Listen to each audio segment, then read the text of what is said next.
So, welcome to number 3 of 4 videos with this, 2 hour, the excerpts of this 2 hour conversation with Josh. You get the best of. Today, we're talking about taking the pressure off dating, especially while you're dating, creating that space to share, to have the relationship grow into. Why safety is such a huge concern, and why you really need to kind of keep that in mind, and why you should never ever be complaining on dates. It goes pretty fast, so strap in. I'm going to let Josh introduce himself here. So my name is Josh, and I'm just a guy in rural Ohio who really wants to date with intention. So I'm trying to investigate how to do all these things and how to become a better person, a better conversationalist, a better flirt, maybe more attractive. And so that's what I like to discuss with my buddy Richard. Widowers, I got to say this, widowers, stop just looking for widows. Widows, stop just looking for widowers. Um, Common trauma is not a point of, it's not a great point to start a relationship on.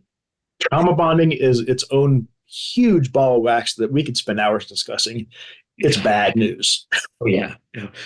Being honest about not just the communication between you, but being honest with yourself about what you want out of this relationship. Because being, we see online, kind of, don't be friend zoned. Friend zoned is like the worst thing that can happen to you. It isn't. It's how much do I want this person in my life? Am I better off with having this person in my life as a friend Mhm. and never anything more? And I'm okay with this. If Right. you're not okay with it, then clearly you want more. You never know where the conversation leads. That's so true. I know I had this date with this woman, and I didn't think that it would really be a whole lot of. I didn't think there's a whole lot there. So she was a PhD student, and on her profile she said she was very religious, and there were a couple of other indicators that said, okay, there's some, I don't know. But I'm like, you know what? I'm up for a nice cup of coffee.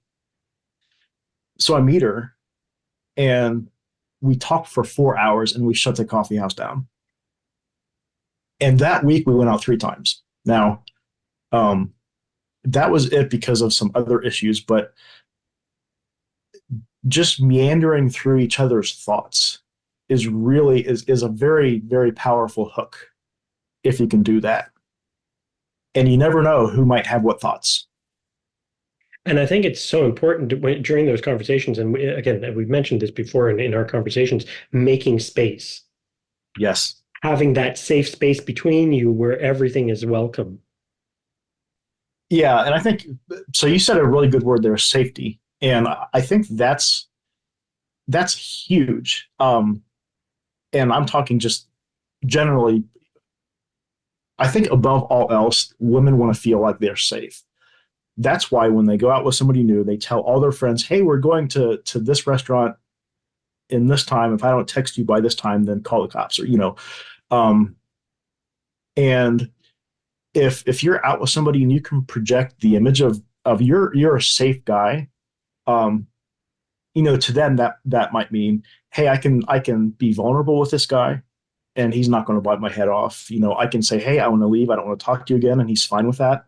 One of the pieces of dating advice I give to everybody is anybody who asks about dating advice, and certainly the people I work with, is um, always meet her at a place that she is safe and comfortable with. Yes. And if you're very upfront about that, and it's like, look, I want to meet you at a place that you're comfortable. Where are you comfortable? Where can I meet you? Mm-hmm. I'll put the extra effort in to make sure that you feel safe and good.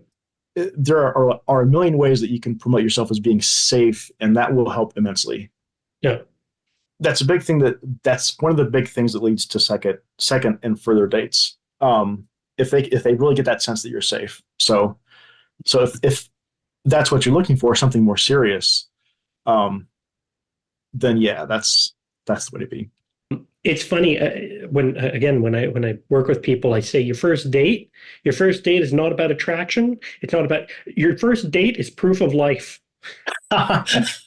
Yes, exactly. Proof of life. And beyond that, can I have a good time with this person? Yes, face to face. That's it. That's your goal. When I was dating many years ago, on my first dates, I was just getting to know somebody new. That was my goal for that period. If you come away from that and go, I'd like to see them again, that's the win. Don't complain about anything. Complaining about your job, complaining about, Yeah. oh, yeah, no, no. Death no, right there. If you just complain, oh my God, work sucks because my workmate did this crappy thing. Oh my gosh, my car got repossessed. I don't know what to do, and blah, blah, blah, blah, blah, blah. That's bad. And that kind of shows your weakness. If instead you say, hey, man, I'm telling you what, my coworker did this really very harebrained thing today, but I was able to fix it by doing this, this, and this. And I really enjoy that kind of work. If you can turn it around and be a positive, Constructive. Yes, I like that. it's a lot more. You're not just complaining. You're not just living in woe is me.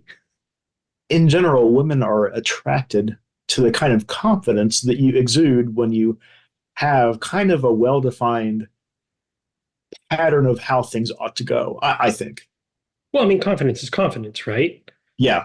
Um, so I think we mentioned earlier, like nothing worse than a needy man, nothing less attractive to a woman than a needy man. Yeah.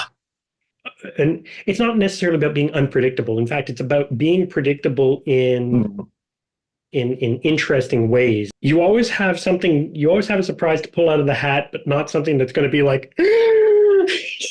That's why you want to put your best foot forward in your profiles in the first and second dates. You don't want to show all the skeletons in your closet on the first date because you need to establish that you're psychologically sound first.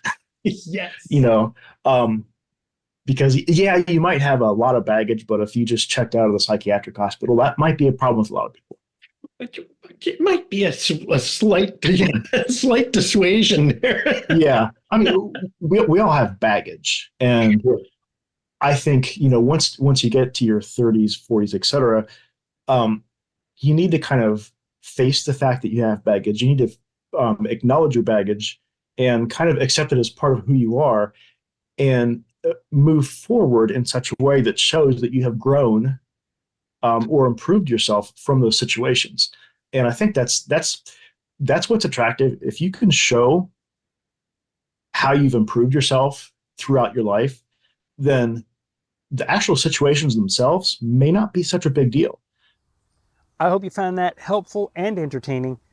If you have questions for myself or Josh, by all means, put them in the comments. It might become the subject of a whole video. Who knows? And if you want Josh or I to answer them, that'd be great.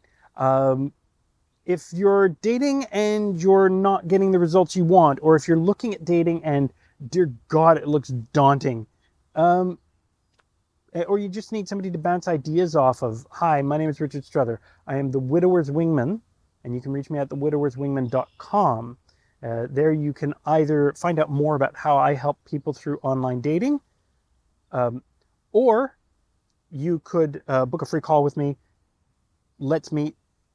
It's not a sales call. I want to get to know you, see who you are, what you're about, and how I can help and get you to the right resources. And if I'm that right resource, well, great. If not, we will get you to the right resource. Thanks for watching. Like and subscribe if you want. If you know somebody for whom this would be useful, please do share it. It's only useful if it gets into the hands of the people who need to see it. And last but not least, I will see you guys in the next video if I don't get the privilege of meeting you first.